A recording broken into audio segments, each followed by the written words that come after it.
Paul Levins, executive officer of Icann, who started in 2006.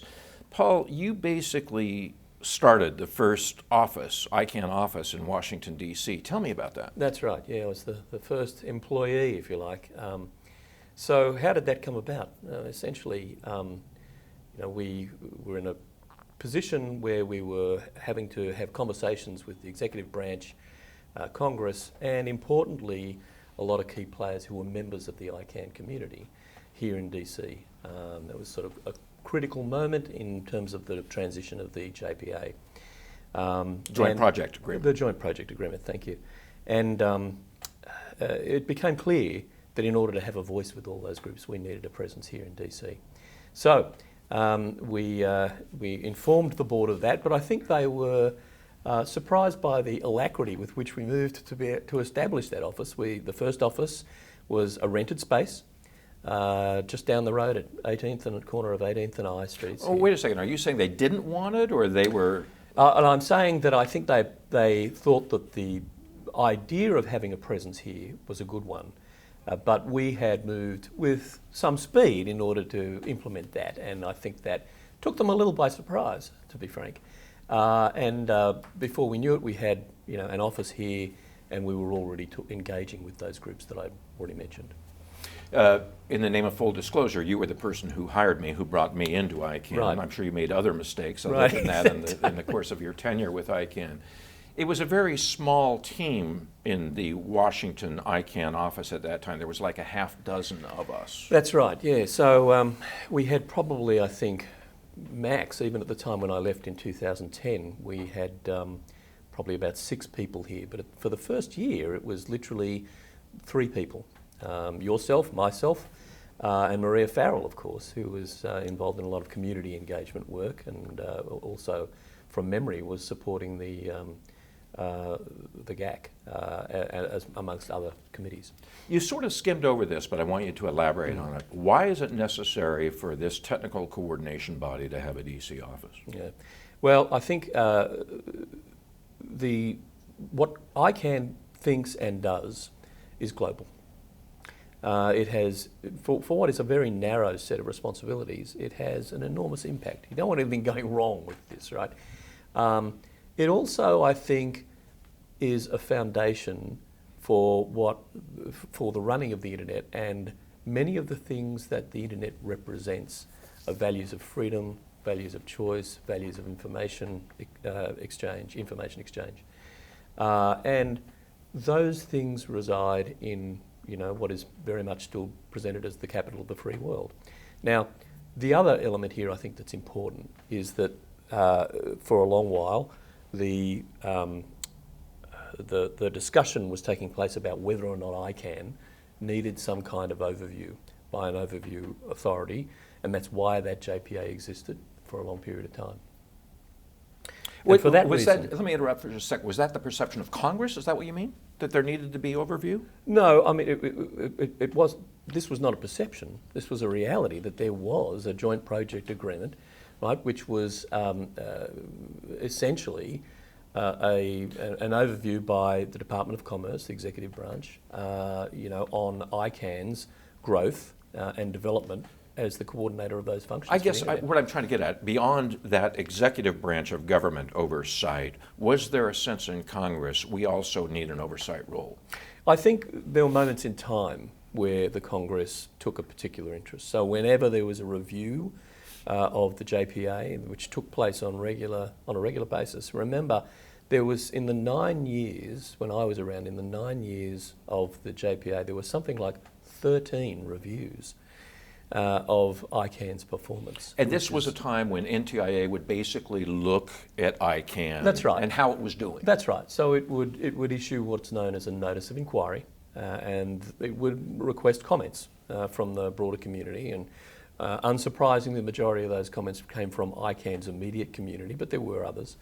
And that would form the basis upon which the JPA was either renewed or not.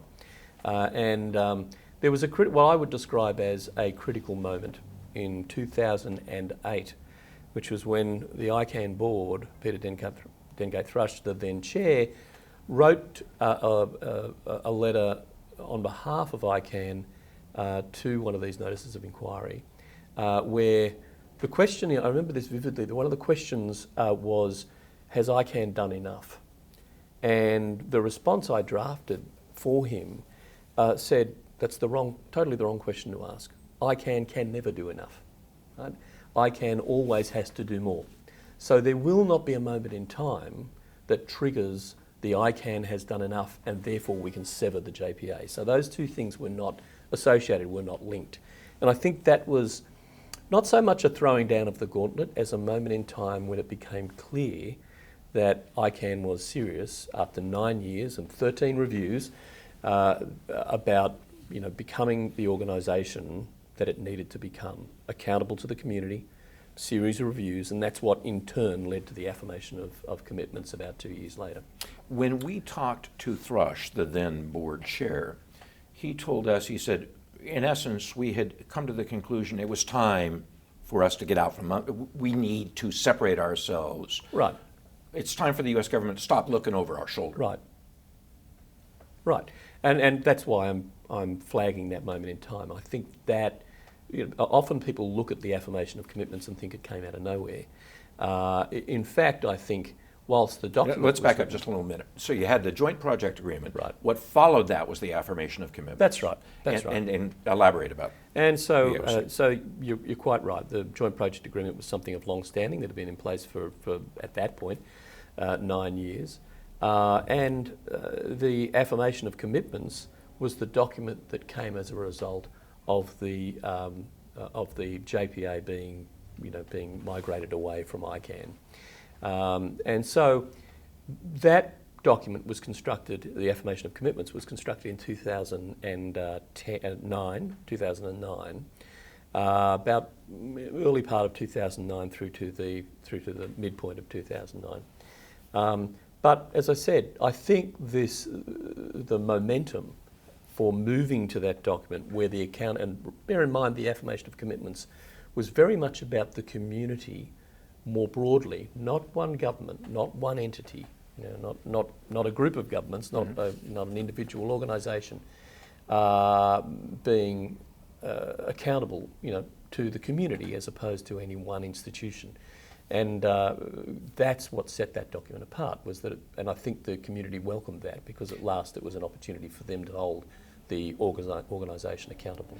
Did you have to get U.S. congressional buy-in to the affirmation of commitments? At the end of the day, the Department of Commerce was the entity that made the decision about whether or not it would migrate away from the JPA to an affirmation of commitments. Right, but NTIA has to answer to Congress. But certainly, part of the reason that this office was established was to engage Congress, to be able to understand this is I'll say it again, narrow technical function, right?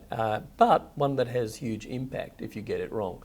And so being a narrow technical function, there was some explanation that was required for individual members of Congress. And unsurprisingly, some of them were very in tune with what Icann was doing, was aware of the JPA and aware of what Icann did and its key players, and others were not. And so there was, if you like, a consistency that we had to strive for in the conversations that we struck with members of Congress. Did you personally spend a lot of time on Capitol Hill? Yeah, I did. I spent a lot of my time talking to individual Congress people and also talking to gatherings of committees and committee work and gatherings of staffers and others. And I think that was important work, not because I was doing it, but because I think it was work that Icann needed to do, having a permanent presence here rather than a fly-in, fly-out arrangement, which is what we'd had before we established the office. I think really allowed for a lot closer discussion and questioning of Congress with Icann, and that in itself was an accountable moment of accountability. Throughout Icann's maturation, there has been some on the Hill who basically had this attitude toward the internet, toward Icann. We invented it, we should keep it. When a guy comes in to talk to them from Icann with an Australian accent, did they use that as a form of reinforcement to that argument? No, in fact, I would suggest that actually worked in Icann's favour. So friends talk to, speak frankly with friends. So Australia's always had a very strong relationship with the United States. The obvious thing to point out about both those arguments, and you're right to call those out because they were arguments that were used, hang on, we feel like we're giving the internet farm away, If they felt that way, that was a decision that was made in 1998. Right, so Icann was established to run this function, and it was a very noble goal actually to have an independent body, multi-stakeholder body that would manage and coordinate this function. I don't think it's unfair to say you were the primary author of the affirmation of commitments of the AOC. Well, with others, certainly. Right, but you were a driving force at the very least. Within the organisation, absolutely. How big a deal was it? Look, I think the big deal was establishing that the organisation needed to be accountable to the community, right? So it was not accountable to any one institution, any one government, and that is a fairly significant hurdle for people to jump. So something that's as critical as Icann that manages unique identifiers for the internet, the natural response to that is to say that we should control it and hang on to it, when in fact the better response, and this was part of the discussion and argument that we mounted, is to set it free in a way. Why? Because by its very nature, it is inherently bound up with the values that the United States holds so dear. So, for example, freedom of information flow, choice, economic freedom, distribution, and First Amendment rights, freedom of expression, and so on. Those were the arguments, and if you allow the internet to flourish, it has a democratising effect globally. And one of the ways to do that is to make sure that it is not identified as being managed by one government, and that's why the original vision was so noble. The IANA stewardship transition is fresh on everyone's mind because it happened so recently. The AOC was the foundation for the stewardship transition. When you were at Icann, could you foresee a quick adoption of this, or an entrance into the stewardship transition at that point? You mean? Could you foresee it happening in the near future? Yeah, so I thought that the AOC was probably going to remain longer than it did. So I thought that perhaps that would be a staging post to a discussion later on, because I think there was still some nervousness amongst a number of key players, including Congress. And that clearly played itself out, right? When the transition did occur, it clearly played itself out on Capitol Hill. And so I did think that nervousness would be difficult to overcome. And so I think the great work that Steve Crocker, the community itself did, right? There was an enormous amount, as far as I understand it, an enormous amount of work done by the community itself. And Fadi Shahadi did in really confidently taking forward this view that the organisation, if it was to be taken seriously on the global stage, was to be perceived as independent, not managed by one institutional government, and multi-stakeholder and community-driven and accountable. I think that's a hard argument to push, and full credit to them for having the strength of will to be able to get that over the line. You talked a little bit about the board's reaction to the whole concept of Icann having a DC office. I spoke with one board member who recalled a meeting where you were talking to the board about this. And her words to me was, Paul really got beaten up in that meeting. Well, that's not unusual. I got beaten up in lots of those board meetings, particularly when I hired you. No. I think, look, there's always if you're trying to do something new, if you're trying to do something that is a little outside of an organisation's field of experience, you're always held accountable. I'll use that word again, right? And so one person's beating up is another person's being held accountable. And right. Yes, that's why I referenced earlier that I think the board was a little surprised with the speed with which we moved, having sort of apprised them of the fact that we thought this presence was a good idea. I think they were surprised about the speed with which we moved to implement it. My view of these things is that you can't have half of one and half of another. Right. You've got to be either immersed in a decision or not. And as it turns out, we now have these astonishing premises here in DC that I think everyone would confidently say makes total sense for Icann to continue to reside here. As I've been talking with you, we've kind of centered on the AOC, on your establishment of the first office in Washington, D.C. Am I missing some other accomplishment that you particularly feel good about? I mean, those two stand out in my mind. Besides those, what stands out in your mind? Yeah, look, I mean, not accomplishments of mine. I think everyone who's ever been in Icann always references the community. And, that's as it should be. The community at the end of the day has the right to be able to push back on the executive and the operational side of the business in the way it enacts decisions that are made by the community.